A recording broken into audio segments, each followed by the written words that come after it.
دینا 1 برس تک غیر اخراج بغیر نکالنے کے گھر سے. فإن خرجنا پھر اگر وہ عورتیں آپ نکل جائیں فلا جناح علیکم تو کچھ گناہ نہیں تم پر فیما فعلنا فی انفسہن کہ وہ کریں عورتیں اپنے حق میں من معروف دستور کے موافق. واللہ عزیز حکیم اور اللہ زبردست ہے اور حکمت والا ہے.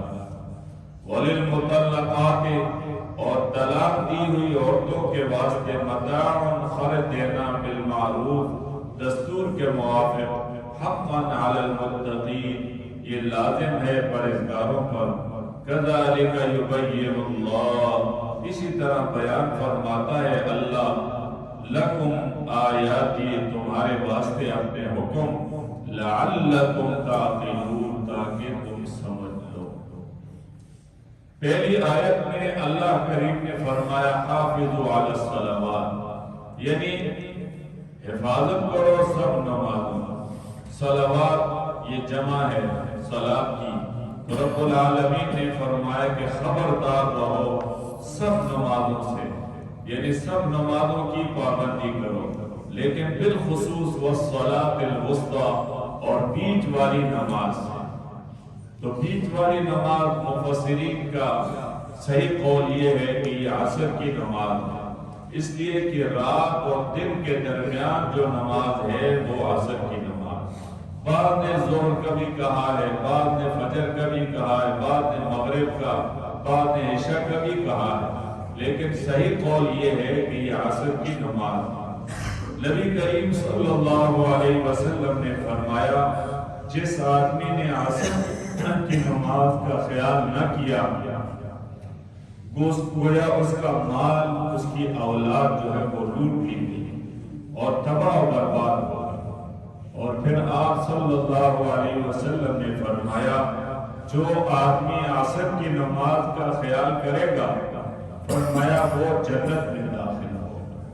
تو لہذا نبی علیہ السلام جب جہاد میں تھے غزوہ خندق میں آپ کی نمازیں قضا ہو گئی تھی اور ان میں یہ عصر کی نماز بھی قضا ہوئی تو آپ نے ان مشرکین کے لیے بدعا فرمائی یا اللہ ان کے گھروں کو اور ان کے قبروں کو جہنم کی آگ کے شعلوں سے بھر دیا. گویا اس نماز کے قضا ہونے پر نبی علیہ السلام نے بدعا فرمائی. اپنی ذات کے لیے کبھی بدعا نہیں فرمائی آپ نے لیکن جب آپ کی یہ نمازیں قضا ہو گئی تو آپ نے اس پر ان کے لیے سخت بدعا فرمائی.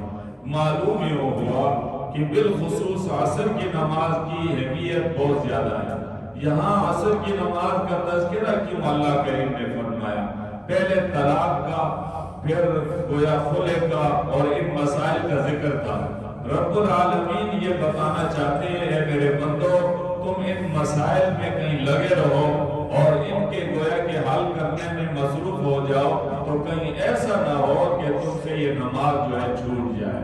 فرمائے ان مسائل کو بھی اپنی جگہ پر حل کرنا لیکن نماز کا خیال رکھنا نماز تمہاری زندگی سے نہ چھوٹ جائے.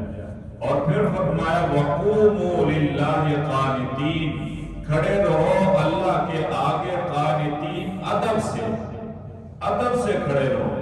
مطلب ہے قانتین کا مطلب یہ ہے کہ تمہارا ظاہر جسم بھی اپنے رب کے سامنے حاضر ہو تمہارا دل جو ہے وہ بھی اللہ کے سامنے حاضر.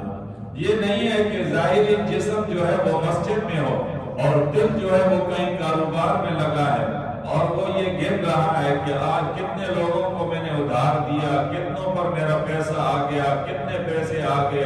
فرمایا ایسا نہیں. قوموا للہ اللہ کے سامنے کھڑے رہو قانتین ادب کے ساتھ. اور قانتین سے مراد یہ بھی ہے ادب کا تقاضا یہ ہے کہ جب نماز میں کھڑے ہوگے تو اپنے ہاتھوں کو ادھر ادھر جو ہے خارش کے لیے مت اٹھاؤ. کبھی سر کی طرف خارش کر رہے ہیں کبھی داڑھی میں خارش کر رہے ہیں کبھی گردن پر خارش کر رہے ہیں. آپ دیکھیں جو زیادہ جو ہے اپنے آپ کو نمازی کہلانے والے ہوتے ہیں ان کی نماز کی حیت دیکھیں وہ جیسے ہی کھڑے ہوتے ہیں تو بس یہ پھوچیاں انہوں نے شروع کر دی بالوں کو سیٹنگ کریں گے. ایسا لگتا ہے جیسے یہ کسی جو جو ہے اشارے پہ کھڑے ہیں اور یہ گاڑیوں کو جو ہے وہ اشارہ دے رہے ہیں کہ ادھر سے آپ رک جائیں اور ادھر سے آپ آئیں، جیسے وہ ٹریفک والے کرتے ہیں۔ تو یہ نماز نہیں ہے، اسی لیے ان کی زندگیوں میں 50 سال 60 سال گزر جاتی ہے، نماز کے آثار نظر نہیں آتے، وہ تقویٰ، وہ خوف، وہ اللہ کی خشیت وہ نظر نہیں آتی۔ وہ کیسے نظر آئے گی کہ نماز سے بھی انہوں نے کھلونا بنایا ہوا ہے اور وہ کھیل رہے ہوتے ہیں۔ تو اس لیے اللہ کریم فرما رہے وَقُومُوا لِلَّهِ، کھڑے رہو اللہ کے آگے قانتین، ادب کے ساتھ۔ گویا بغیر ضرورت کے ہاتھ کو ادھر ادھر اٹھاؤ نہیں۔ ہاں ضرورت ہے، ضرورت شدیدہ ہے، نماز متاثر ہو رہی ہے، اس صورت میں آپ جو ہے وہ خارج کر سکتے ہیں، ایک دفعہ اپنا ہاتھ اٹھا سکتے ہیں، لیکن بار بار جو ہے مسجد میں آپ دیکھیں بہت سارے نمازی ہوتے ہیں، جیسی نماز انہوں نے دی تھی ایسے ہاتھ باندھے اور بس یہ شروع کر دیا۔ تو یہ نماز نہیں ہے، یہ تو نماز کے ساتھ وہ جو ہے مذاق کر رہے ہیں، اور اللہ کی ملاقات کو گویا انہوں نے اپنے ذہن میں لیا ہی نہیں ہے کہ میں کس جو ہے وہ مالک کائنات کے سامنے کھڑا ہوں اور جو ہے وہ میں ملاقات کروں۔ ایک جج کے سامنے جاتے ہیں پہلے سے کپاتے ہیں یار کہیں مجھ پہ اعتراض نہ کرے، اگر اس کے چہرے پر جو ہے وہ مکھیاں بیٹھی ہوئی ہوں، مچھر اس کو کاٹ رہا ہو، پھر بھی وہ ہاتھ نہیں اٹھاتے کہ جج جو ہے وہ کہیں ناراض نہ ہو جائے، مجھے ٹوک نہ دے۔ دنیا کے عارضی سے جج کے سامنے یہ کیفیت ہوتی ہے۔ آپ دیکھ بھی لیں، اگر آپ کو جو ہے کبھی تجربہ نہیں ہوا، کبھی عدالت میں جا کر دیکھ لیں کہ وہ مجرم جب جج کے سامنے کھڑے ہوتے ہیں کس نوعیت سے کھڑے ہوتے ہیں، اور کائنات کے وہ خالق اور مالک کے سامنے کھڑے ہوتے ہوئے ان کو یہ محسوس نہیں کہ میں کہاں کھڑا ہوں، کدھر کھڑا ہوں، کیا کر رہا ہوں۔ یہ اللہ کے ساتھ ملاقات اور مناجات کا وقت ہے، اس میں بالکل یکسوئی کے ساتھ کھڑا ہونا چاہیے۔ فرمایا آگے وَإِنْ خِفْتُمْ فَرِجَالًا أَوْ رُكْبَانًا، اگر تمہیں ڈر ہو کسی کا کہ وہ فرجالن، وہ پاؤں کے بل چل رہا ہے، اور رکبانن یا سواری پر، تو یہ صلاۃ الخوف کا حکم ہے کہ جہاد کے اندر ہے یا کہیں دشمن ہے یا کہیں شیر یا کوئی ایسے جانور ہیں وہ بگا رہے ہیں، نماز کا وقت آ گیا، اللہ تبارک و تعالیٰ فرما رہے ہیں فَإِذَا أَمِنْتُمْ، جس وقت تم امن پاؤ تو فَاذْكُرُوا اللَّهَ، وہ یاد کرو اللہ۔ دیکھیں جہاد کے دوران بھی نبی پاک صلی اللہ علیہ وسلم نے صلاۃ الخوف پڑھائی اور آپ نے فرض نماز پڑھائی، 2 رکعتیں جو ہے وہ 2 گروہ کر دیے، ایک گروہ آیا اس نے 1 رکعت پڑھی وہ چلا گیا، دوسرا گروہ آیا اس نے 1 رکعت پڑھی، پھر انہوں نے اپنی 1 رکعت علیحدہ سے جو ہے وہ ادا کر لی۔ تو فرمایا اگر ایسی کیفیت ہے تو پھر بھی نماز کو مت چھوڑو بلکہ نماز کو ادا کرو، کما علمکم، جس طرح تم کو سکھلایا ہے، ما لم تکونوا تعلمون، جس کو تم نہیں جانتے تھے۔ تو معلوم یوں ہوا نماز کی نوعیت ایسی ہے کہ یہ کسی حال میں بھی آدمی کو جو ہے وہ معاف نہیں ہے۔ اگر اس اشارے تک جو ہے وہ نماز اشارہ کر کے پڑھ سکتا ہے تو پھر بھی نماز کو پڑھے گا، گویا نماز کو چھوڑے گا نہیں۔ فرمایا والذین یتوفون منکم، یہ تیسرا مسئلہ بیان ہو رہا ہے، جو لوگ تم میں سے مر جائیں، وَيَذَرُونَ أَزْوَاجًا، اور وہ اپنی عورتیں چھوڑ جائیں، وَصِيَّةً لِأَزْوَاجِهِمْ، تو وصیت کر دیں اپنی عورتوں کے واسطے، مَتَاعًا، فرمایا خرچ دینا، إِلَى الْقَوْلِ، 1 برس تک، غیر اخراج، بغیر نکالے گھر سے۔ دیکھیں یہ آیت پہلے نازل ہوئی اور اس سے پہلے آپ نے آیت پڑھ لی کہ جب عورت کا شوہر مر جائے تو اس کو عدت جو ہے 4 مہینے 10 دن گزارنی ہے، یہ بعد میں، اور یہ آیت جو ہے یہ پہلے آئی۔ پہلے یہ حکم تھا کہ گویا عورت کا شوہر مر جائے تو وہ 1 سال تک اپنے گھر میں رہے، اور پھر وہ آیت آ گئی۔ بعض مفسرین فرماتے ہیں کہ گویا وہ آیت اپنی جگہ پر ہے اور یہ آیت اپنی جگہ پر ہے کہ اگر کسی عورت کا شوہر مر جائے تو اس کو 1 سال تک گھر میں رہنے کی اجازت دینی چاہیے، اس کو فوراً جو ہے وہ نہیں نکالنا چاہیے۔ ہاں اگر اس کا کسی دوسری جگہ نکاح ہو جائے تو اس صورت میں وہ جا سکتی ہے، یا اس کی جو ہے کہیں اور رہائش ہو جائے، ماں باپ ہوں، اس صورت میں وہ جا سکتی ہے، لیکن معاشرے کے اندر بہت ساری عورتیں ایسی بھی ہوتی ہیں جس کے ماں باپ میں سے کوئی بھی نہیں ہوتا، خاندان میں کوئی بھی نہیں ہوتا، اب اگر اس کو گھر سے نکالو گے تو وہ کہاں جائے گی؟ تو اس لیے اللہ تبارک و تعالیٰ فرماتے ہیں اس کو 1 سال تک جو ہے وہ وصیت اپنے وارثین کو کر جاؤ کہ میرے مرنے کے بعد یہ 1 سال تک اس گھر میں رہے، اور جس کے جو ہے وہ اولاد ہی ہو اور جس کے جو ہے وہ گھر مستقل ہو تو اس کے لیے تو نہیں ہے، یہ وہ ہے جو کہ اس کے لیے رہنا وہاں محال ہو جائے۔ اب عورت کے لیے گویا احکامات آگے ہیں قرآن مجید میں کہ اگر عورت جو ہے وہ شوہر کی رہ جائے اور اس شوہر کی اولاد بھی ہو تو اس صورت میں اولاد کے ہونے کی صورت میں اس کو 8واں حصہ ملے گا، اور اگر وہ شوہر مرا اور اس کی اولاد نہیں ہے اس صورت میں اس کو جو ہے اپنے شوہر کی وراثت میں 4تھا حصہ ملے گا۔ تو یہ حصے جو ہے اس کے مقرر ہوں گے۔ اب اس لیے اللہ تبارک و تعالیٰ فرماتے ہیں کہ 1 سال تک ان کو رہنے دیا جائے۔ فَإِنْ خَرَجْنَا، پھر اگر وہ عورت آپ نکلے، وَلَا جُنَاحَ عَلَيْكُمْ، تو تم پر کچھ گناہ نہیں ہے، فِي مَا فَعَلْنَا فِي أَنفُسِهِنَّ، اس میں کہ وہ عورتیں اپنے حق میں کریں، یعنی اپنے حق میں خود فیصلہ کر لیں تو اس میں کوئی حرج نہیں ہے۔ دوسری بات اس سے یہ معلوم ہو گئی، قرآن مجید یہ کہتا ہے، احادیث مبارکہ سے یہ معلوم ہوئی کہ اگر کوئی عورت بیوہ ہو جائے تو ہمارے معاشرے میں بہت سارے علاقوں میں اس کو عیب تصور کیا جاتا ہے کسی دوسرے کے ساتھ نکاح کرانے کا، گویا کسی کی بھابھی ہے، کسی کی بیٹی ہے، کسی کی کوئی اور رشتہ دار ہے، وہ بیوہ ہو جائے تو حدیث کے اندر اس کی بڑی فضیلت آئی ہے کہ بیوہ کا فوراً جو ہے وہ نکاح کروا دینا چاہیے۔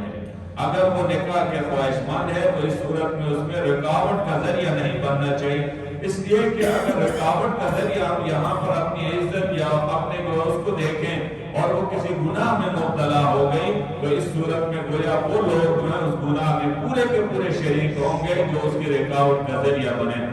حضرت مولانا قاسم نانوتوی رحمہ اللہ جو دارالعلوم دیوبند کے بانی ہیں اور جنہوں نے فرنگیوں کے مقابلے میں جو ہے اعلان جہاد کیا تھا، انہوں نے جب نبی پاک صلی اللہ علیہ وسلم کی حدیث مبارکہ پڑھی، آپ صلی اللہ علیہ وسلم نے فرمایا جو آدمی بیوہ کا جو ہے وہ نکاح کرائے گا، فرمایا میں اس کی جو ہے سفارش کروں گا جنت میں داخل کرانے کے لیے۔